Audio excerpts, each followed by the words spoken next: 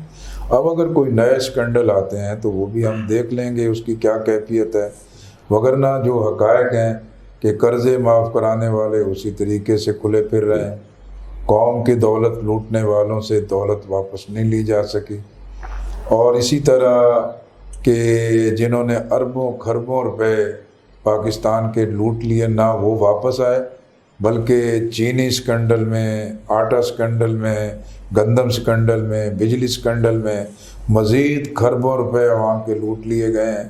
اس کا کوئی حساب کتاب دینے والا نہیں ہے۔ کہاں JITs گئی ہیں، کہاں مشترکہ تحقیقاتی کمیٹیاں گئی ہیں، کہاں سفارشات گئی ہیں، سب زمین بوس ہو گئی ہیں اور کرپٹ مافیا کو تحفظ دیا جا رہا ہے۔ اسی لیے ہم بار بار کہہ رہے ہیں کہ یہ حکومت ہر محاذ پر ناکام ہے، اب اس سے کسی خیر کی توقع نہیں ہے۔ ٹھیک ہے، PDM کے پلیٹ فارم سے آپ کی دوری بڑی کویسچن مارک رہی، اس پہ مولانا صاحب سے بھی آپ کی پوزیشن رہی، میاں صاحب سے بھی آپ کے مطلب سیٹ ایڈجسٹمنٹیں بھی ہوتی رہی۔ رحمان صاحب کے ساتھ ہمارا ایک اچھا دینی اور محبت کا تعلق ہے۔ چند دن پہلے بھی میری ان سے ملاقات ہوئی تھی، تمام امور پہ ہم نے تبادلہ خیال کیا، لیکن جیسے PDM بنا، اپوزیشن کا اتحاد بنا، جماعت اسلامی اس میں شامل نہیں ہوئی تھی۔ لوگوں نے خیال کیا کہ جماعت اسلامی نے بس مس کر دی ہے، ہم آئسولیٹ ہو گئے ہیں، ہم تنہا ہو گئے ہیں، لیکن ہمارا تجزیہ اور موقف درست ثابت ہوا ہے کہ PDM اپنے بلند لوگ تو سر یہ بھی کہتے ہیں کہ شاید اشارہ نہیں تھا امبائر کا، بھی اس لیے شاید نہیں ہے، ہم کسی اشارے پہ نہیں چلتے ہیں۔ جماعت اسلامی ایک ڈیموکریٹک پارٹی ہے، ہم صحیح کریں غلط کریں یہ ہمارے اپنے پالیسی ساز ادارے فیصلے کرتے ہیں۔ یہ ایسا جماعت اسلامی کے لیے ممکن نہیں ہے کہ اس کو کسی مفاد کی خاطر کسی دباؤ میں لایا جا سکے، یہ اور پارٹیوں کا وتیرہ ہے، جماعت اسلامی کا ایسا نہیں ہے۔ تو ہم نے یہ جو موقف اختیار کیا تھا کہ PDM میں نہیں جانا، تو یہ وقت اور حالات نے صحیح ثابت کیا ہے کہ چند قدم چلنے کے بعد پیپلز پارٹی الگ ہو گئی، چند قدم چلنے کے بعد ایک پریشر پیدا ہوا تو میاں نواز شریف نے اپنا ایک ریلیف حاصل کر لیا۔ بیانیہ وہیں کا وہیں دھرا ہوا ہے، اور PDM کی کوئی سمت بھی متعین نہیں ہے، اور خود PDM کے پارٹنر ایک دوسرے سے مایوس ہو چکے ہیں۔ سر غیر جمہوری طریقے سے ہٹانے کی بات ہو رہی ہے، تو سر کیا قبل از وقت انتخابات والا معاملہ اب ختم ہو گیا؟ 1.5-2 سال رہ گئے باقی، ابھی ہے چانس اس کا؟ اصل میں دیکھیں نا، ہمارے میڈیا مدت سے ایک بات کو چلاتے ہیں، مڈ ٹرم الیکشن۔ جی، پاکستان کے آئین میں مڈ ٹرم الیکشن نہیں ہے۔ قبل از وقت الیکشن کا مطلب یہ ہوتا ہے کہ حکومت نے 5 سال پورے کرنے ہیں۔ اگر 5 سال پورے کرنے سے پہلے اسمبلیاں توڑ دی جاتی ہیں تو وہ پھر 60 دن کے اندر الیکشن ہوتا ہے، وہ قبل از وقت ہوتا ہے۔ اگر 5 سال کی مدت پوری ہوتی ہے تو پھر 90 دن کے اندر الیکشن کرانا ہوتا ہے۔ یہ پاکستان کے آئین میں ہے۔ اگر آئین کے مطابق یہ ساری چیزیں چل رہی ہیں تو اس کا یہ طریقہ کار واضح ہے۔ اگر آئین سے ماورا، آئین سے بالا غیر جمہوری کوئی اقدام ہوتا ہے تو وہ تو کسی کے بس میں نہیں ہوتا، لیکن جو اصولی موقف ہے ہم اسی موقف پر قائم ہیں کہ آئین کے مطابق ہی اس پورے ملک کے سیاسی، پارلیمانی اور انتخابی نظام کو لے کے چلنا چاہیے۔ بالکل ٹھیک۔ جیسے جماعت اسلامی جو ہے وہ جب اس نے سولو فلائٹ کی ہے تو وہ اس کے وہ نتائج نہیں ہوئے، اور لیکن جب وہ کسی کے ساتھ ضم ہوئی ہے الیکشن کے موقع پر، میں کی مثال لے لیں آپ، نون لیگ سے سیٹ ایڈجسٹمنٹ ہوئی تو نتائج اچھے ملے۔ اس بار کیا پروگرام، اس بار کیا ارادہ؟ پی این اے کا بھی حصہ رہے ہیں، ہم آئی جی آئی کا حصہ رہے ہیں، ہم پی ڈی ایم کا حصہ رہے ہیں، ہم متحدہ مجلس عمل کا حصہ رہے ہیں۔